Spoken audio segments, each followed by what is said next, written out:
On January 12, 1960, George Jackson was sentenced to 1 year to life for a $70 gas station robbery. He would serve 11 years, 7 months, with 7 of those years in solitary confinement. On August 21st, 1971, he was assassinated. In the intervening years, Jackson penned 2 centerpieces of revolutionary canonical texts, Soledad Brother and Blood in My Eye.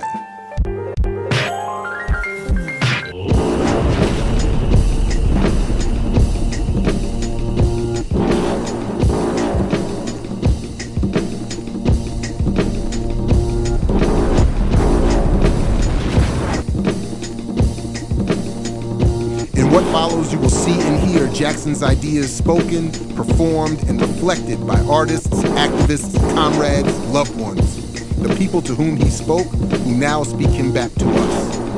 Welcome to this special edition of I Mix What I Like, George Jackson releasing The Dragon, a video mixtape.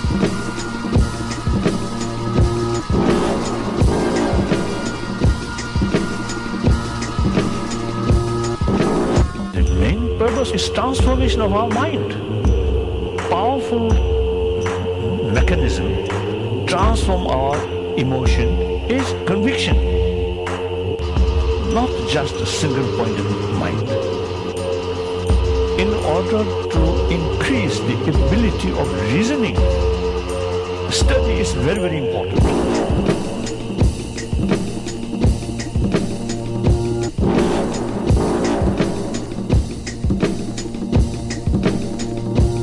Well, I was incarcerated under a 1 to life, a term they called for 1 to life, where I could have done 1 year and been released. I've done 10. That's more time than anybody in this state has ever done on a 1 to life. When the prison gates fly open, the dragon will emerge. August 21st, 1971. The dragon has come.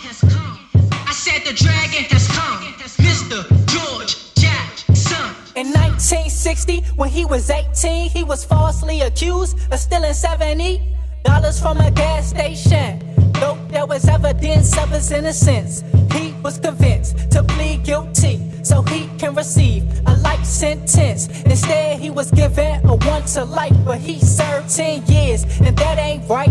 7.5 was spent in solitary confinement. Label him as a threat because of his movement. Soon he met Marx, Lenin, and Mao.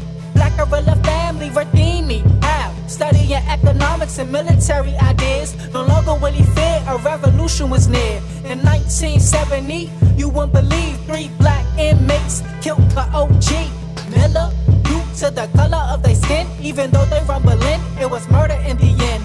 3 days later, court ruled in favor, justified homicide. Took away their life, someone had to pay the price. Prison guard John Mills killed for payback.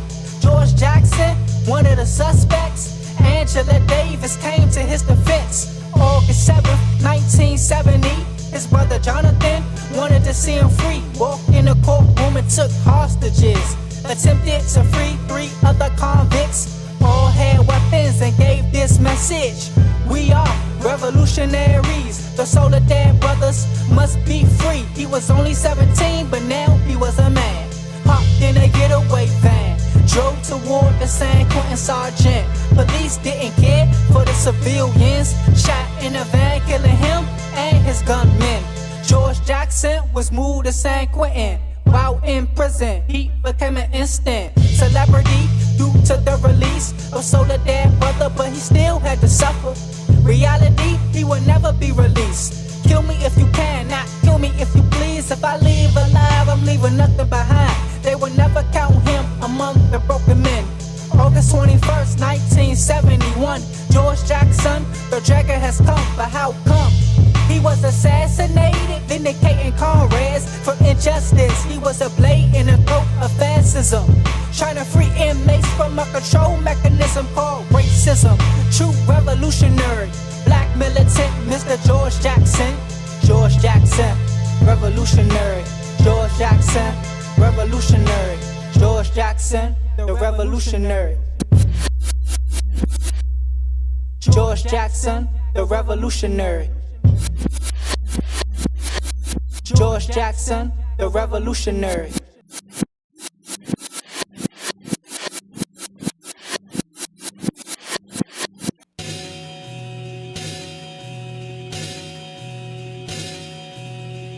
Like I remember reading George Jackson's Solid Brother, and obviously, you know, learning about him getting killed in 1971, learning about his brother Jonathan Jackson trying to free him the year before, learning about Angela Davis helping to supply the guns to Jonathan Jackson, then her being the victim of the FBI witch hunt around the country, and clearly things like Attica happening after George Jackson was killed. You know, I mean, so it represents a lot of stuff to me. So that's why these kind of events, again, are important, because it's almost like if they left Malcolm out of history books, you know they're going to leave George Jackson out of history books, because he was to the left of Malcolm. The term Solid Brothers, get this clear. The term Solid doesn't apply to us three only. You understand? It applies to all those brothers down in Solid who've been making moves and who are working on the idea that concentration camps won't work on black folks and oppressed people here in the United States. That we're just not going for it. We're together. We're all together. All our cases together. And when you say Solid Brother, you'll have pictures on the wall of not just the three original Solid Brothers, but all others who've fallen in line. You understand? And it should be worked from there. Solid Brother means all those there in Solidad who participate and who are trying to break down that thing there. Pursue our present goal, you know, the proof that it won't work on us. In the future, when I get out, we go to a new level. That means liberation of political prisoners. Long live the guerrilla.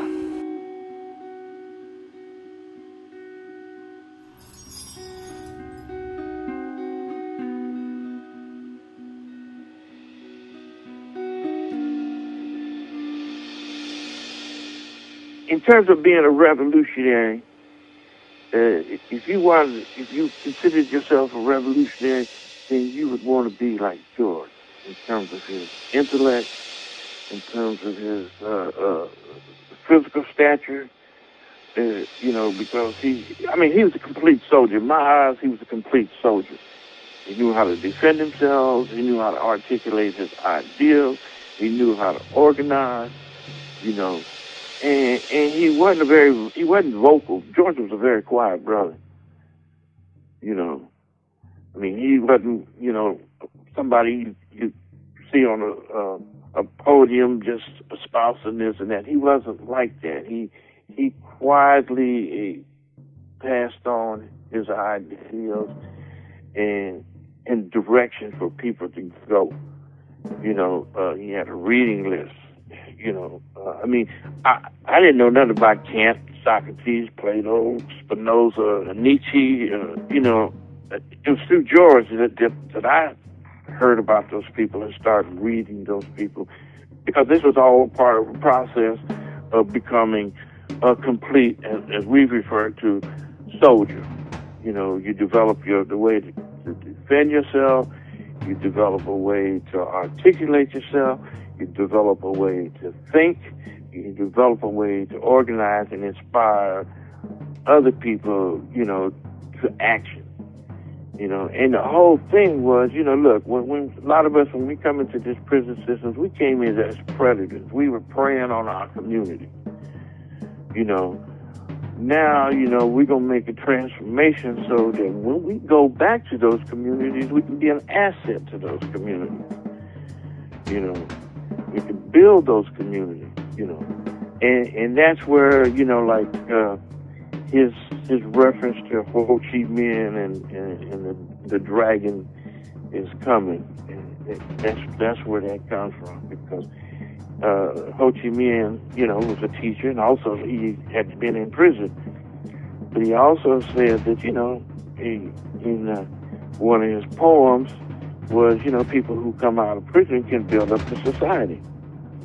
You know, when the prison gates fly open, the real dragons will fly out. Well, that's what George was talking about. You know, the real dragons will be us, who have molded ourselves and transformed ourselves into be positive and having love for humanity, going back out there and demonstrating that love by building up our communities and be, like I said, being an asset to that community. And then when they started, you know, like I said, when all the conflict between blacks and guards, particularly white guards, started, you know, everybody knew when that yard scene went down, everybody in prison, and no matter what your race was, knew that the police had something to do with it. They shot those brothers down, and a lot of them they just left on that yard to bleed to death. You know, they could probably have been saved. Except for WL, they shot, you know, they blew his chest out. So a lot of people knew that was wrong. But you know what? The courts ruled that what happened in Soledad was justifiable homicide. You know, and I'm not saying George and Fleet and John had anything to do with the killing of that guard. But the point is, what do you do when the law doesn't protect you from your rights being violated? And that's the way a lot of people felt. And, you know, George felt that way too. Everybody felt that, you know, whatever happened was the only course of action that could have been taken to demonstrate that we're not going to allow you to just kill us, you know, without some kind of repercussions.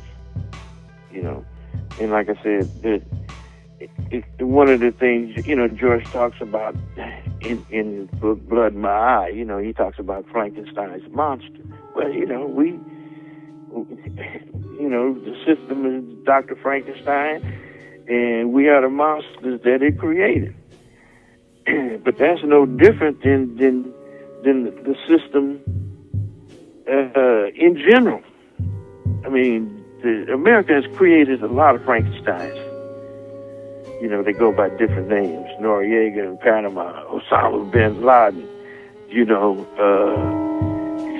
now we got ISIS. And I mean, they've created a lot of monsters. You know, and the same thing applied to us. You know, on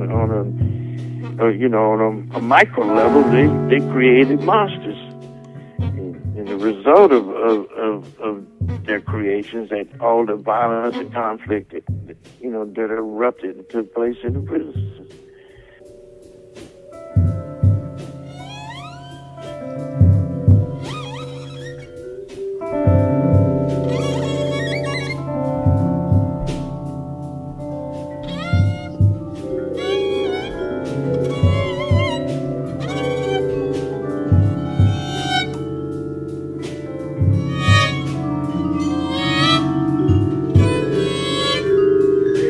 Black men born in the U.S. and fortunate enough to live past the age of 18 are conditioned to accept the inevitability of prison.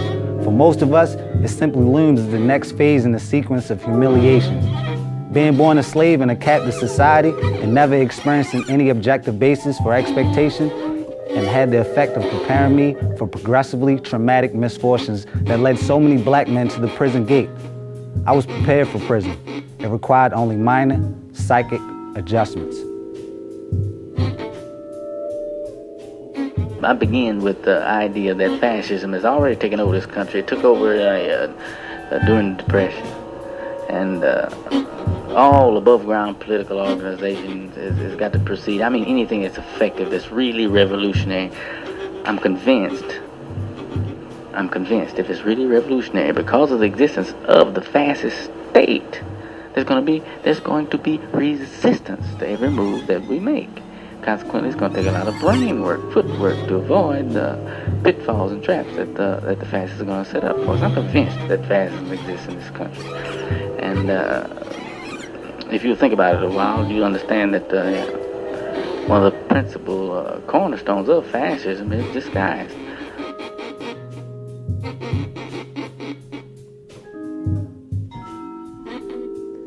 This prison didn't come to exist where it does just by happenstance. Those who inhabit it and feed off its existence are historical products The great majority of sold-dead pigs are southern migrants who do not want to work in the fields and farms of the area, and who couldn't sell cars or insurance, and who couldn't tolerate the discipline of the army. And of course, prison attracts sadists. After one can see that racism is stamped unalterably into the present nature of America's social, political, and economic life in general. The definition of fascism is a police state where the political ascendancy is tied into and protect the interests of the upper class, characterized by militarism, racism, and imperialism, and concedes further that criminals and crime arise from material, economic, and social political causes. We can then burn all of the criminology and penology libraries and direct our attention where it will do some good. I know now that the most damaging thing a people in a colonial situation can do is to allow their children to attend any educational facility organized by the dominant enemy culture. Dominant enemy culture.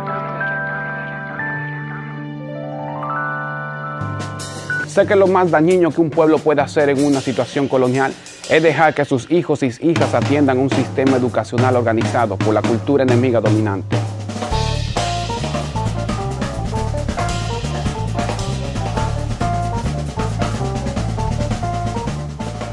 The two questions are wrapped up. The question of discipline, the need for discipline in order to move forward with the real purpose, and then the question of how did and why did the male end up in that position of trust, a position of power, the position where he was, where he is getting orders. It's just a complicated, heavy thing. But I think that we're going to have to learn to reconcile ourselves with the fact that from the smallest units, from the smallest cells on up, we're going to have to relate man, woman as equals.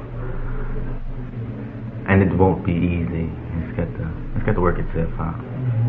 But the only way it can really work itself out, I'm convinced, and I sure hope nobody mistakes this as male chauvinism of any type. But I think the only way the problem is going to be resolved is that women become more aggressive. And I'm not talking about aggressive in the sense of being counterproductive, man, and disrupting. I'm talking about coming up with valid criticism and valid ideas and valid contributions.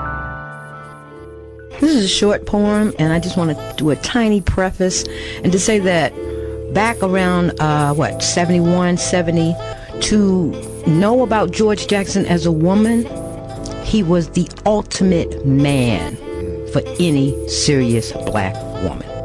Okay? I wore a great big fro, and people would say, "You look just like Angela Davis." Brothers would say that, and I was like, yeah, now all I need you to do is be a George Jackson. Okay? The poem is called George. This poem does not commemorate Ghost. Ghost being a white man's conception of a universal entity, this poem will key the unlocked spirit of George Jackson, Jonathan being a whole other testament. This poem is a demonstration designed to re-expose the primitiveness of white people who still don't know that it's time to come up out of that Cro-Magnon-ish. They laid for him, forced him to play the victim for the last time, and even after they filled his body with lead and were sure that he was dead, they handcuffed him, afraid even of his spirit, that it might fly up out of his body and avenge it. They tried to capture his soul in death since they were never able to do it in life, and they left his body baking away in the sun for 6 hours to be sure he was no longer a threat. But little did they know that his people had feasted on his dreams and drank deep the blood in his eye, to later go out into the night looking for something white to mutually sacrifice.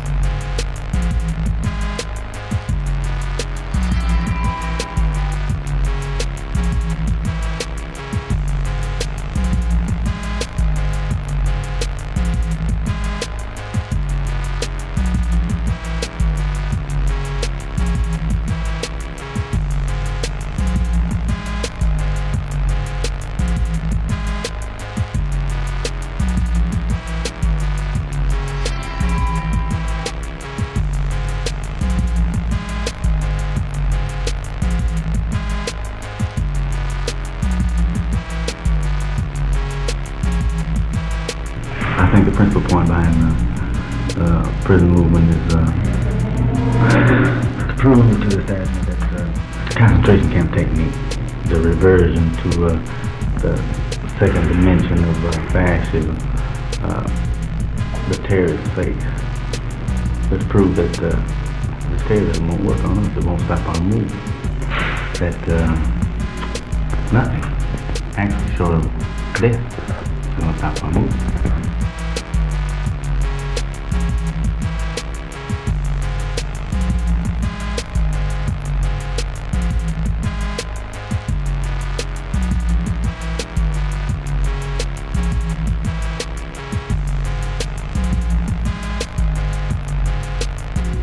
The courts are when they're in a position where they're not pressured into giving us some sort of appeasement, and that of course catches the prison personnel, staff, the pigs there up in Crown. They have no way at all whatsoever now to protect themselves except through sheer, brutal, open terror. They also know that the comrades don't fear the courts any longer.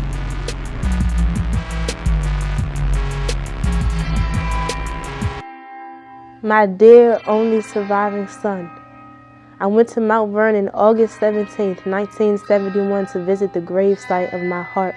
Your keeper's murdered in cold disregard for life. His grave was supposed to be behind your grandfather's and grandmother's, but I couldn't find it. There was no marker, just mowed grass. The story of our past, I sent the keeper a blank check for a headstone and 2 extra sites. Blood in my eye. Georgia Jackson, mother of George Jackson. They couldn't let him live. Wouldn't be any way possible for them to let him live. He's a black man. They're afraid that people will begin to listen, and they had. People all over the world had begun to listen to George. And I certainly know the people in this country had. That's the reason why they framed him to be murdered the way he was. To try to discredit everything that he had said. To try to paint him as an insane maniac, an animal. Instrument of change, instrument of change, instrument of change.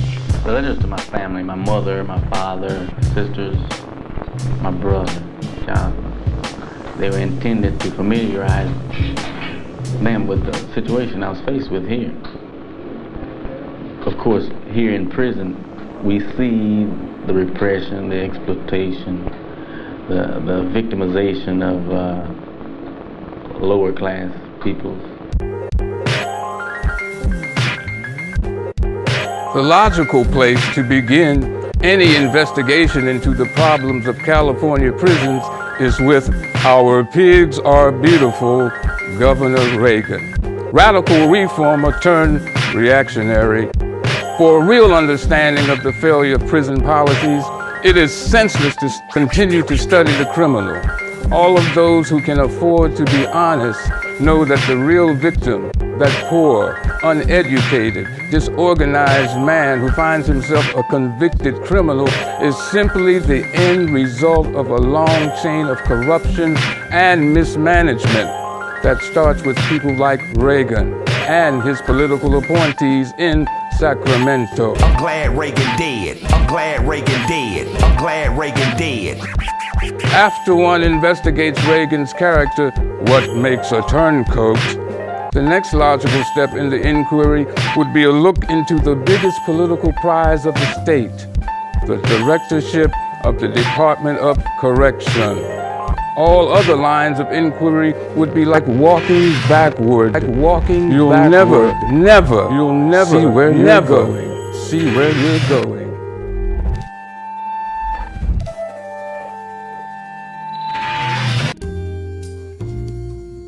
The first week that I started teaching, I was pretty much just thrown in the classroom. I wasn't given any training, anything. So the first day after introducing, this classroom was set up in a circle. We were supposed to be doing these like restorative circles to get to know each other. So after we introduced ourselves, I sat down and I took roll and I was like, I don't know what to do.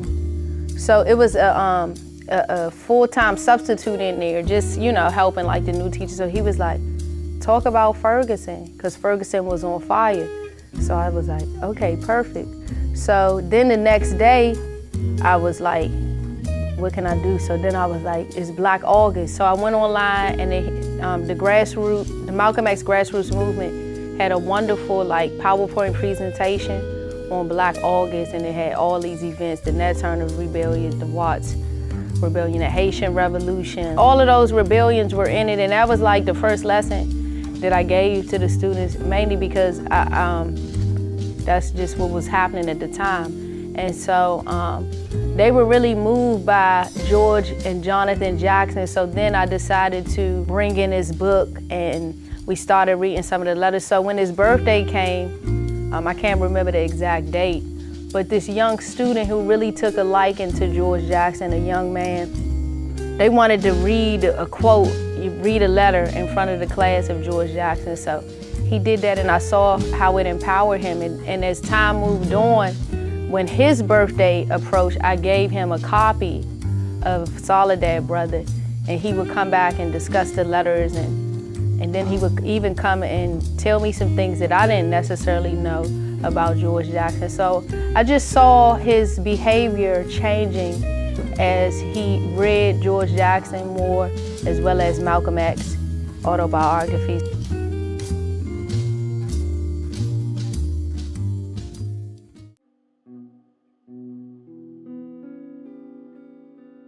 I was locked up in 1970 as a member of the Black Panther Party, and I went into the Maryland Penitentiary. And while in the Maryland Penitentiary, I started organizing among the prisoners. And one of the main things that all the prisoners wanted to do was to read Soledad Brothers. They wanted to talk about George Jackson. George Jackson played such a role in organizing in the prison system in Maryland and in other prisons. And his book was read and sought after, and we couldn't keep enough of the books in the prison. And one day, actually, we were curious as to why so many people reading the books. And what we found was that they were not only reading the books because of the letters, they were writing letters out of the book to their loved ones, but they were also actually getting educated. So one of the most effective things George did with that Soledad Brothers was that he wrote letters, and he wrote political information in bits and pieces that the average person on the ground could learn from.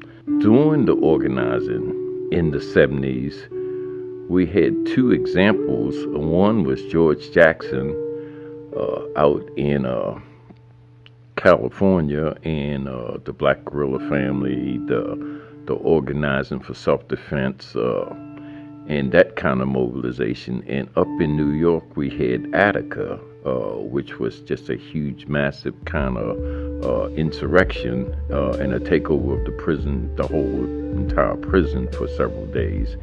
And what we did in Maryland was we looked at both of those situations and decided to organize in Maryland somewhere in the middle.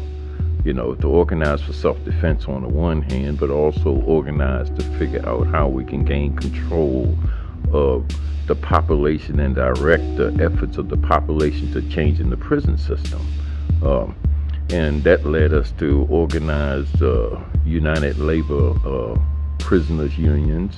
It led us to organize all kinds of activities inside and outside of the prison.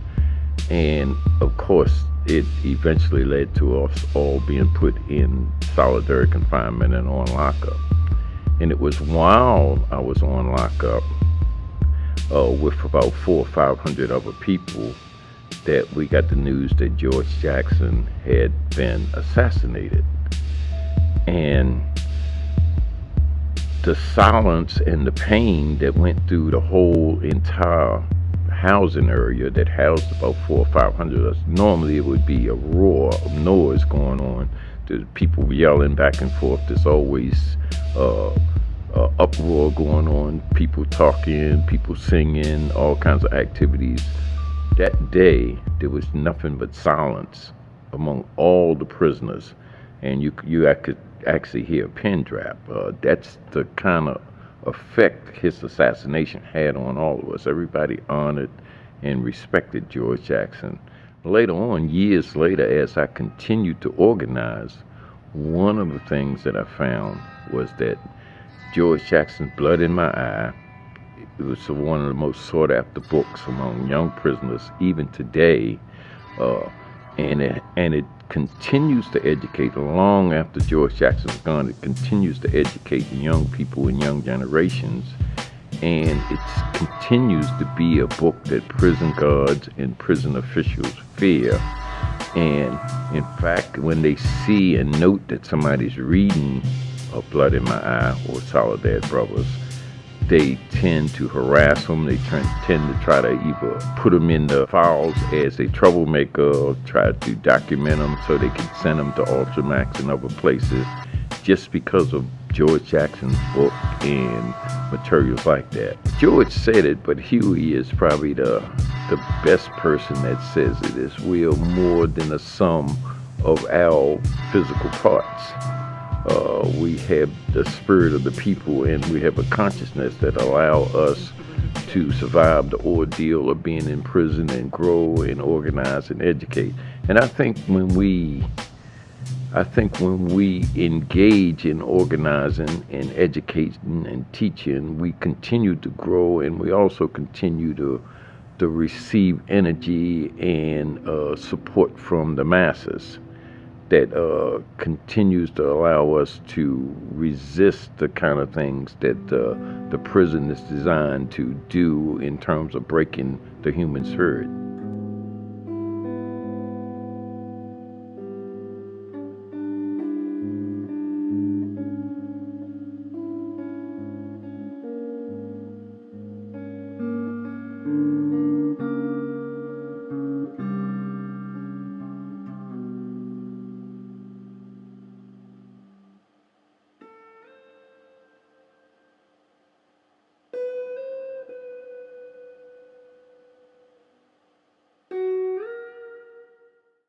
We had a song on our first album called Rifles. Yes. And it was dedicated to George and Jonathan.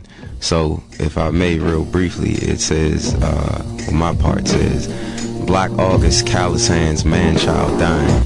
Price paid, bullets for slaves, God's cannon. For non-action, parties been split to two factions. Cross dissolver, black revolver. Tell the judge this will soon be over.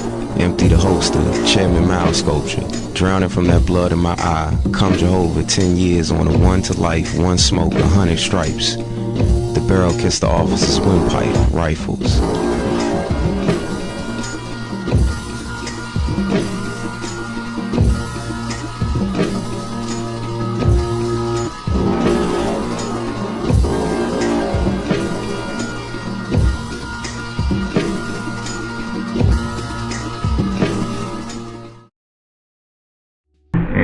Even the guy that owns the shoe factory, I'm talking about the blacks,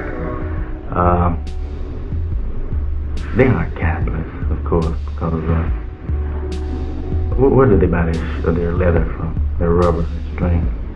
Where did they get the building from? Where did the machinery? You see?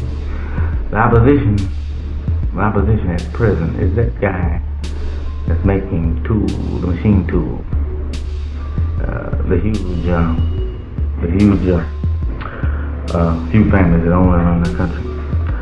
The men that send out expeditionary forces all across the world rip off about 80% of the non-renewable resources. So that's the enemy right now. Not the little black cat in the corner that's trying to survive, really.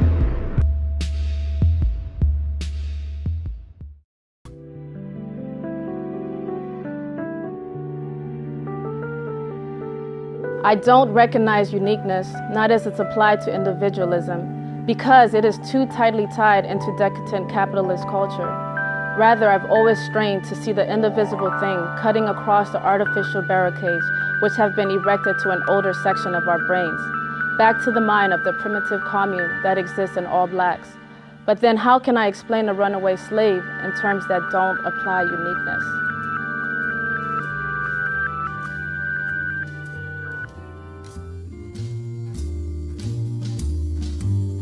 Growing up, I had a lot of young boyfriends in and out of Oak Hill, like the juvenile detention center.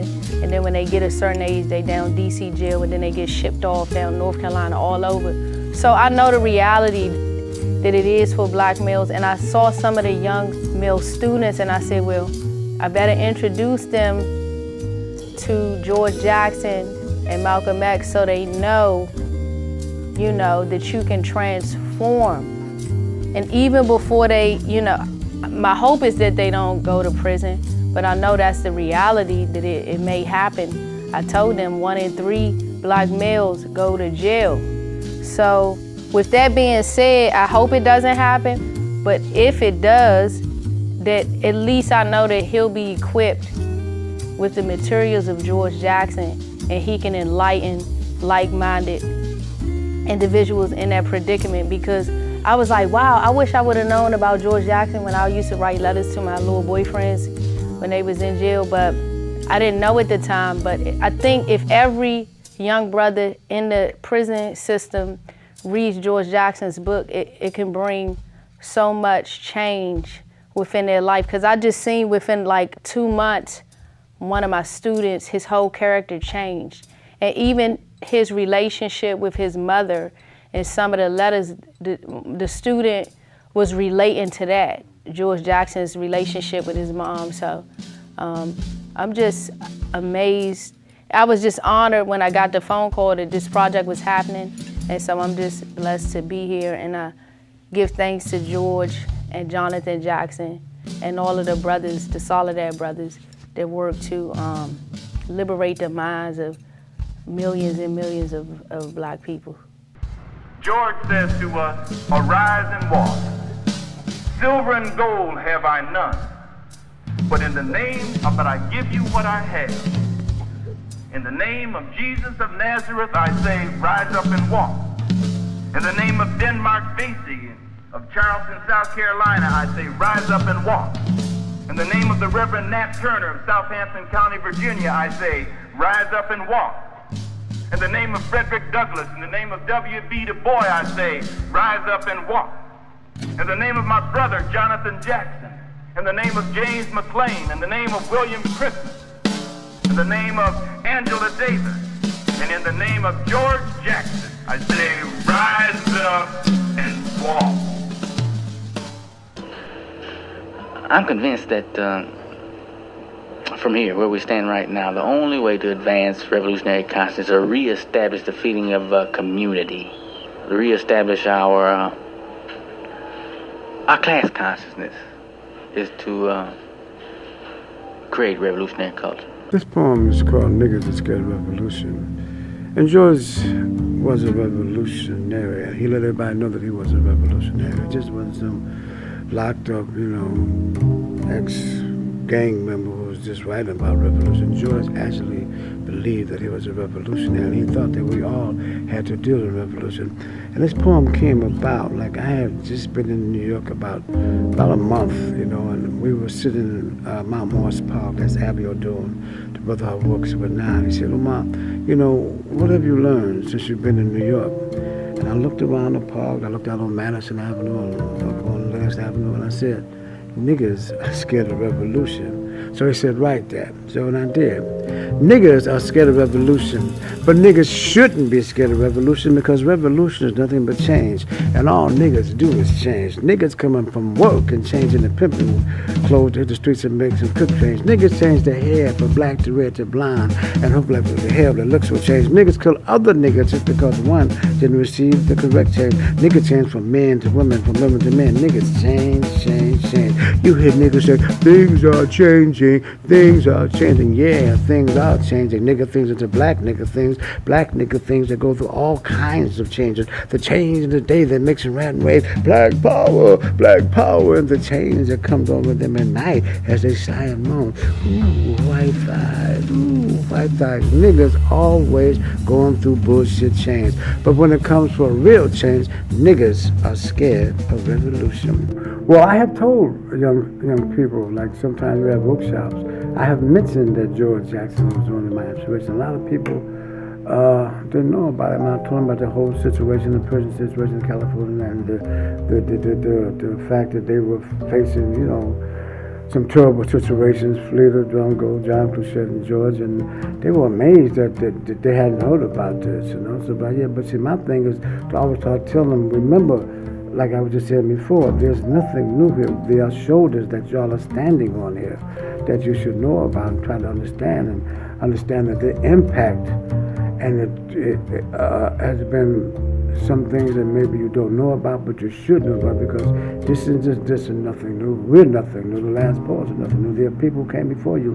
who have made contributions, some of them lively and some of them in the moments of death. So I try to remember, always remember, there's other people came and did these things before. That's why we tell, that's the difference between us and hip-hop, because we always make sure that people know about John Coltrane, Bird, Monk, and all the beboppers and the swingers together, because these are shoulders people we still love.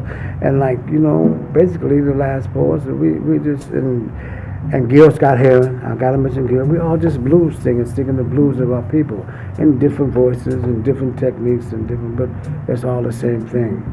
And go back and try to look in history and try to find these books and read them and try to find George Jackson, some of the Blood in My Eyes, and see how powerful and what impact he had on me and at that time and other young people around him at that time. Niggas are actors. Woo, niggas are actors. Niggas act like they're in a hurry to catch the first act of the Great White Hope. Niggas talk like Malcolm did. But when a white man doesn't react to them like he did Malcolm, niggas act rowdily. Niggas act so cool and slick, causing white people to say, what makes those niggas act like that? Niggas act like you ain't never seen nobody act before. But when it comes to acting out for revolutionary causes, niggas like, hey man, I can't dig them actions. Niggas are scared of revolution. Like I said, back in those days, there was so much going on in California. There were the Soledad brothers, there was Nathan Harris, San Francisco State, and the students at San Francisco State, and the riots, and you know, and the pamphlets coming into play. And at that time, I was really trying to get out there. I told my mother, I gotta get to California, Mom. I gotta go. You wanna go to California? Because I want to be out there with Huey Newton and the Panthers, and I want to go meet George Jackson. And here I am, a little boy, and I don't know how I am trying to figure out what I'm going to do. And there's, you know, racism and bigotry, and in my town, I'm fighting against that. But I wanted to be in California because it seemed like, you know, the revolution was going to start and be over in California before I even got into it. I know I once told David Hill, Secretary of the Black Panther Party, you know, man, I want to get out here, man. I want to get out here with you and these guys and throw down. And David was glad to hear. That's all we really needed, Omar, you and you out there, both you crazy niggas opening together. So I, you know, boom. But I did. I really wanted to go out and throw down in California, because like I said, it looked like it was just happening. Like everybody else was talking about it and singing about it and suggesting it, but they were throwing down in California at that time. Niggas are very untogether people. Niggas talk about getting high and round in L's. Niggas should get high and ride to hell. Niggas talk about pimping. Pimping what? Pimping yours, pimping mine. Just to be pimping is a hell of a line. Niggas are very untogether people. Niggas talk about the mind. Talk about my mind stronger than yours. I got that bitch's mind uptight. Niggas don't know a damn thing about the mind, or they be right. Niggas are scared of revolution. Niggas fuck. Y'all know niggas fuck. Niggas love the word fuck. They think they're so fucking cute. They fuck you around. The first thing they say when they're mad is fuck it. You play a little too much with them. They say fuck you. When it's time to TCB, niggas are somewhere fucking. Try to be nice to them. They fuck over you. Niggas don't realize while they're doing all this fucking, they're getting fucked around. But when they do realize, it's too late. So all niggas do is just get fucked up. Niggas talk about fucking that, fucking this, fucking yours, sis. Not knowing what they fucking for. Not fucking for love and appreciation, just fucking to be fucking. Niggas fuck white thighs, black thighs, yellow thighs. Niggas fuck ankles when they want other thighs. Niggas fuck Linda, Sally, and Sue. And if you don't watch out, niggas will fuck you. Niggas would fuck if it couldn't be fucked. But when it comes to fucking revolutionary causes, niggas would fly, man, fuck revolution.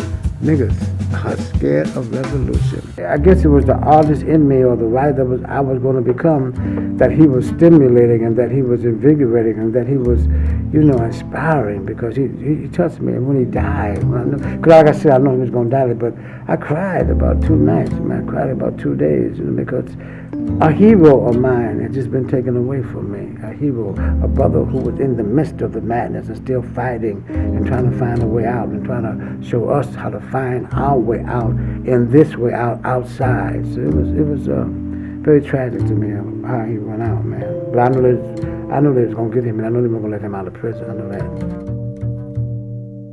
Niggas are players. Ooh, niggas are players. Niggas play football, baseball, and basketball while a white man is covering up their balls. So when niggas play ain't tight enough to play with some black guys, niggas play with white guys to see if they still have some play left. And when there ain't no white guys to play with, niggas play with themselves. Niggas will tell you they're ready to be liberated. But when you say, let's go take our liberation, niggas reply, oh, I was just playing. Niggas are playing with revolution and losing. Niggas are scared of revolution. Niggas do a lot of shooting. Niggas do a lot of shooting. Niggas shoot off the mouth. Niggas cut down the street and shoot down the corners. Niggas shoot sharp glances at white men. Niggas shoot sharp glances at white women. Niggas shoot crap, stilo. Niggas shoot guns and rifles on New Year's Eve. A new year that is coming in where white police will do more shooting than them. Where niggas, when the revolution needs some shot, yeah, niggas are some shooting the shit. Niggas are scared of revolution. Niggas are lovers. Ooh, niggas are lovers. Niggas love to see Clark Gable make love to Marilyn Monroe. Niggas love to see Tarzan fuck over the niggas. Niggas love to hear the Lone Ranger yell, hi-ho, Silver. Niggas love commercials. Niggas love commercials. Oh, how niggas love commercials. You can take niggas out of the country, but you can't take the country out of niggas. Niggas are lovers, niggas are lovers, niggas are lovers. Niggas love to hear Malcolm rap.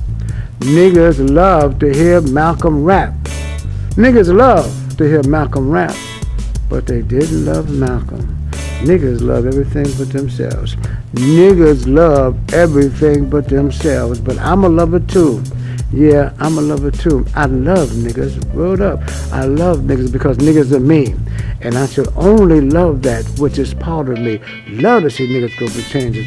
Love to see niggas talk that shit. Love to see niggas make them plays and shoot that shit. But there's one thing about niggas I do not love. Niggas are scared of revolution.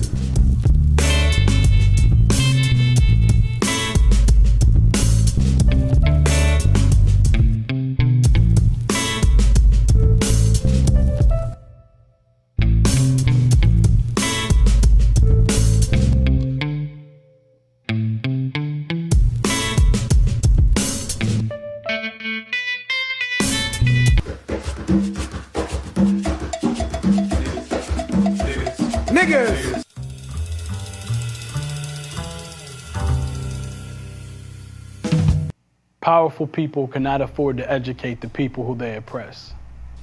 Because once you are truly educated, you will not ask for power. You will take it. Slave him in your stomach. Broken Bible verse in your pocket. The watch that watches time like the red line riding towards your heartbeat. The stolen overpriced soul that you can't buy back, played back on repeat. Barcodes branded on newborn babies' birth certificates. There's a price set on your life's worth. Selling yourself back to yourself before you can download your self-worth. There is an app that interacts with your melanin, but you gotta die first. There's dirt in my dialogue, blood in my eye, and a callus on my soul, scratching at the infection like a mad turntablist, a bloody crucifix carved into our fingerprints, cause Lord knows as soon as the cock crows, they will take hold and siphon the God out of your dick. Fuck you, and fuck them too. I'm Jesus at a peaceful protest, fully strapped. I'm John Brown posting pics on Instagram of freed slaves being sold back. I'm Harriet Tubman in the club making it clap. I am Imhotep on crack. I am your worst fucking nightmare, cause I don't know who I am, but I know how to I am. A biracial binary baby with an iPhone plugged into his navel, keeping Africa fully charged, only to get charged double for the cost of my life back and catch a charge from those in charged with no rights, so you're damn right, it's within my rights to write back, nigga.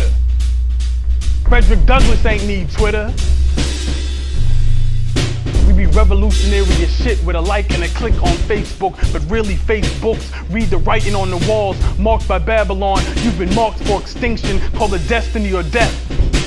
Destiny or lack of access. But everywhere you at, you stay online. Everywhere you at, so how on earth you lack access? The soul of George Jackson.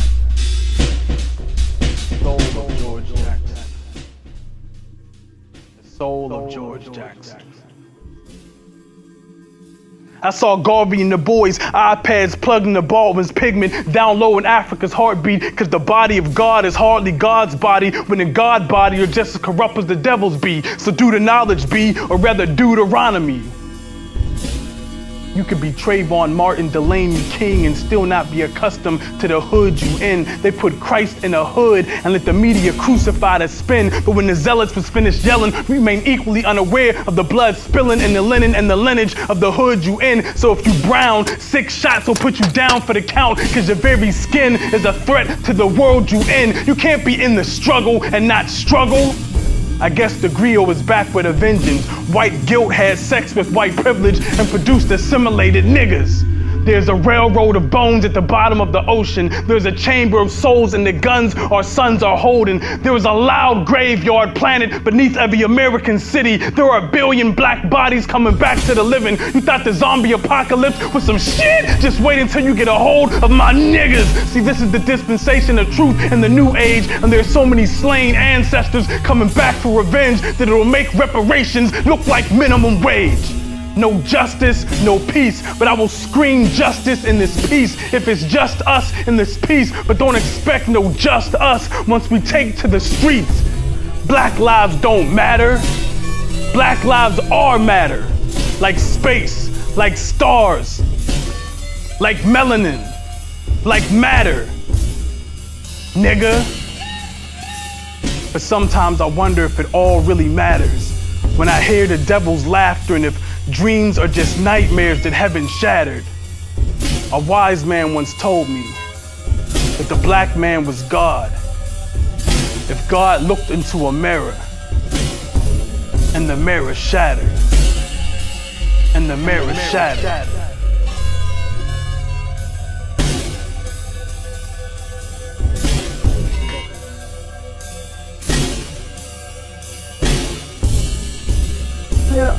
Yeah, the world is sharing this.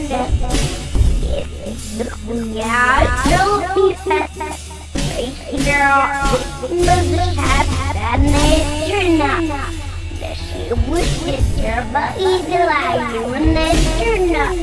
That gets real.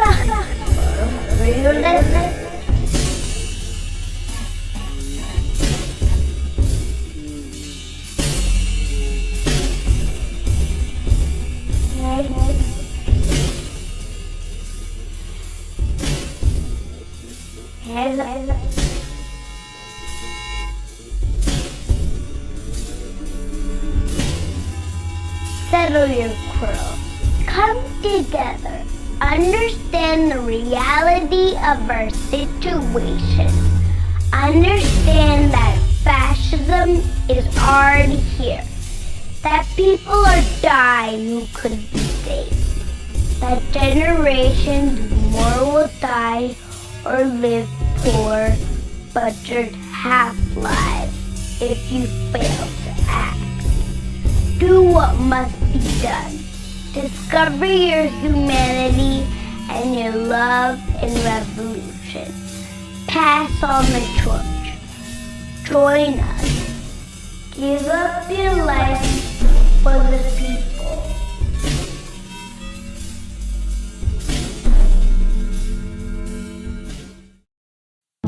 Thank you very much. I'd like to continue on. We want you to continue to join in. Right now, we're going back around again, bringing to you those very fine men of song. We want you to know you're free. Clap your hands, pat your feet, and let's have a little church. What'd you say? Amen. Let me hear you say yeah. Amen. Let me hear you say yeah. And you feel it? Amen. Let me hear you say yeah. Make the deal go through. I say yeah. Yeah. And you feel like you. Today's agenda. You. That's why I write the shit I write in my rap. Be the first to set it off. You. Go. You. Go against the grain, you better hit me. We bled in Germany and Vietnam and Iraq. Came home to burning churches and got shot in the back.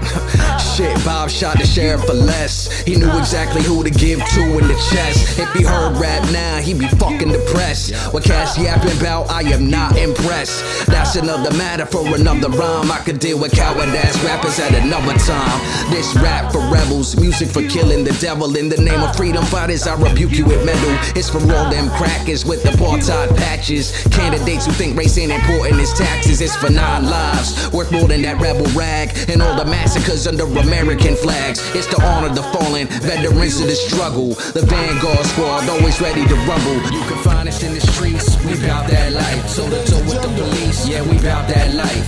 Defending mine and yours, yeah, we bout that life. Since we got to these shores, yeah, we bout that life. Find us in the streets, yeah, we bout that life. Toe to toe with the police, yeah, we bout that life. Defending mine and yours, yeah, we bout that life. Since we got to these shores, we bout that life. Stand up, jam the man up. Complete the plan, then dip and clam up. Rise like Bree, man, tough man up. Turn some new keys and free the lands up. Hands up, like you're black on the block. Stop by the cops, open his cameras to watch. Hands up like afros down with Castro. Telling Nixon to lick their asshole. Hands up, like you're hungry as fuck. Praying nobody tried to press they luck. Yeah, Black Lives Matter, man, but so does the rent. And what's left from buying medicine, they making a dent. They close down schools like your brain in a stroke. Then they open up a jail like they cutting your throat. They take black life in every way. They just use the gun about once a day. You can find us in the streets, we bout that life. Toe to toe with the police, yeah, we bout that life. Defending mine and yours, yeah, we bout that life. Since we got to these shores, yeah, we bout that life. Find us in the streets, yeah, we bout that life. Toe to toe with the police, yeah, we bout that life. Defending mine and yours, yeah, we bout that life. Since we got to these shores, we bout that life. Finished the bid with the tool in his wig. He was schooling COs and had him doing the jig. Who's that? George Jackson, black, ready for action. Ain't a prison yet that could tame the black dragon. Ain't too many rebels that's approaching his levels. He found the keys to liberation in the belly of devils. One of the sharpest, dark-skinned Marxists. One of the system's hardest targets. He was a BGFOG, incarcerated arm of the BPP. Left coast, Soledad to San Quentin. Nah, command post for organizing resistance. I know you heard about his younger brother. They take the shotty round the neck of the judge and burn rubber. I wish they made it like Asada did. He was a revolutionary with no fear of the power grids. Peace to Butterfly for the caption. My heroes died in prison. George Jackson. George Jackson. George Jackson. Why I write the shit I write in my rap. It's documented, I'm in it. Every day of the week, I live in it. Be the first to set it off.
road.